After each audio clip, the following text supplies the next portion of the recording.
sa mga mag-aaral ng Bicos National High School. Patuloy lang sa pag-abot ng mga pangarap at pagpapaunlad ng sarili. Nandito kami para suportahan kayo. Pakibati ang mga mag-aaral ng Grade 9. Isang magandang araw sa mga mag-aaral ng Grade 9 ng Bicos National High School. Bigyang halaga ang edukasyon at patuloy na magsikap. Nandito ang buong paaralan para gabayan kayo sa inyong paglalakbay. Ngayon ay tatalakayin natin ang kasaysayan ng economics. Magandang paksayan. Ang kasaysayan ng ekonomikay ay nagbibigay liwanag kung paano umusbong at nagbago ang pangunawa ng tao sa ekonomiya sa paglipas ng panahon. Mula sa mga sinaunang kaisipan hanggang sa modernong teorya, makikita natin ang epekto ng kasaysayan sa pag-unlad ng mga lipunan. Ano bang partikular na aspekto ng kasaysayan ng ekonomikay ang interesado kang talakayin? Magsimula tayo sa pinagmula ng salitang ekonomiya. Sige, ang salitang ekonomiya ay nagmula sa salitang Griegong oikonomiya na nangangahulugang pamamahala ng sambahayan. Ang oikos ay nangangahulugang sambahayan at nomos naman ay batas o pamamahala. Kaya't sa simula, ang ekonomiya ay tumutukoy sa paraan ng pagpapalakad sa mga gawaing pangkabuhayan sa loob ng isang tahanan. Naging mas malawak ang kahulugan nito habang nag-i-evolve ang lipunan at ekonomiya. Interesado ka bang malaman kung paano lumawak ang saklaw ng economics mula noon? Oo, nagsimula ito noong 1776 sa pamamagitan ni Adam Smith. Tama.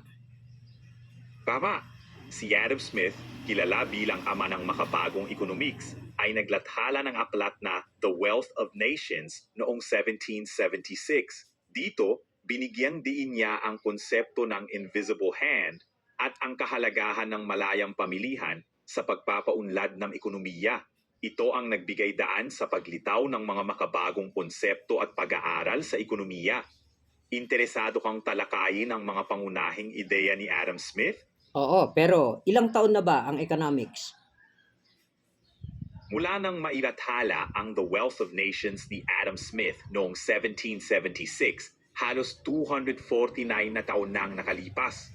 Pero bago pa man ang mga ideya ni Smith, may mga sinaunang sibilisasyon na rin na nagtataguyod ng mga prinsipyo ng economics.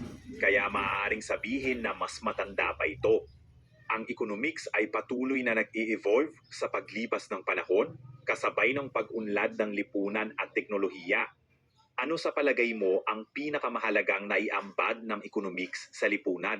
Ito ay nagbibigay ng matalinong pagdedesisyon sa mga mag-aaral. At ito rin ay nagbibigay ng kaisipan kung saan nauunawaan ang kagustuhan at ang mga pangangailangan ng mga tao. Naunawaan din ng mga bata ang kakapusan o ang limitadong pinagkukunang yaman. Tama ka riyan.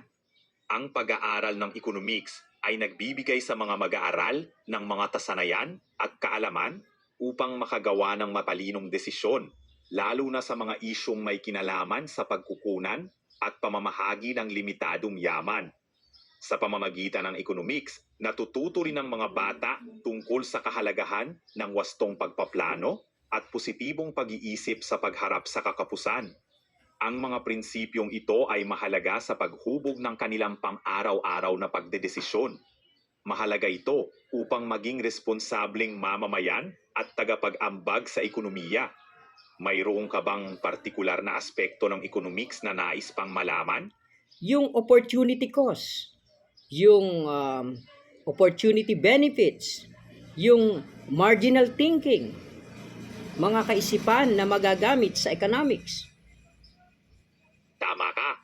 Itong mga konseptong to ay mahalagang bahagi ng economics. Una, ang opportunity cost ay tumutukoy sa halaga ng pinaka-pinapahalagahang alternatibong isinuko kapag pumili ka ng isang opsyon. Samantala, ang opportunity benefits naman ay tumutukoy sa mga benepisyong nakukuha mula sa isang desisyon. Ang marginal thinking naman ay ang pagsusuri sa karagdagang benepisyo at gastos ng isang desisyon bago ito gawin. Itong mga konseptong ito ay nagagamit sa pang-araw-araw na buhay lalo na sa paggawa ng tamang desisyon sa paglaan ng oras at yaman. Ano sa tingin mo ang pinakakapakipakinabang na aplikasyon ng mga konseptong ito sa mga mag-aaral? Hindi sapat ang tinatawag na efficiency at kailangan din ng sustainability. Tama ka dyan. Hindi sapat na mag-focus lang sa efficiency, kailangan din ng sustainability. Ang efficiency ay tungkol sa tamang paggamit ng mga resources para makuha ang pinakamalaking benepisyo. Samantala, ang sustainability naman ay tumutukoy sa kakayahang pangalagaan at ipagpatuloy ang mga resources para sa hinaharap. Sa economics, mahalaga ang balanse ng dalawang ito para masiguro na ang mga desisyon ay kapaki-pakinabang hindi lamang sa kasalukuyan kundi pati na rin sa hinaharap. Sa tingin mo, paano natin masisiguro ang sustainability sa ating mga desisyon sa ekonomiya? Tama, maganda na maisaisip natin hindi lamang ang ating sarili, kundi ang ating mga susunod na henerasyon, ang ating magiging anak, mga apo, at ang mga susunod pa sa atin na gagamit at makikinabang sa anumang pinagpaguran natin. Tama ka, Norman. Mahalaga na isaalang-alang natin ang kinabukasan ng ating mga anak, apo, at mga susunod na henerasyon. Ang tunay na tagumpay ay hindi lamang nasusukat sa ating sariling kapakanan, kundi sa ating naiambag para sa kapakanan ng iba, lalo na sa mga darating pang henerasyon. Sa pagpapahalaga sa sustainability, sigurado tayong makikinabang din ang mga susunod sa atin sa anumang pinaghirapan natin. Hanggang Saludo dito ako na sa lamang muna kasi baka sila'y antukin. Oo nga. Sige, salamat sa pakikinig, Norman. Hanggang sa muli.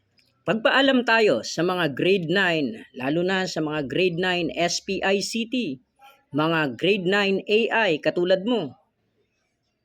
Sige, paalam sa mga grade 9, lalo na sa mga SPICT at mga grade 9 AI. Pagbutihin nyo pa ang pag-aaral nyo ha. Hanggang sa muli. Paalam!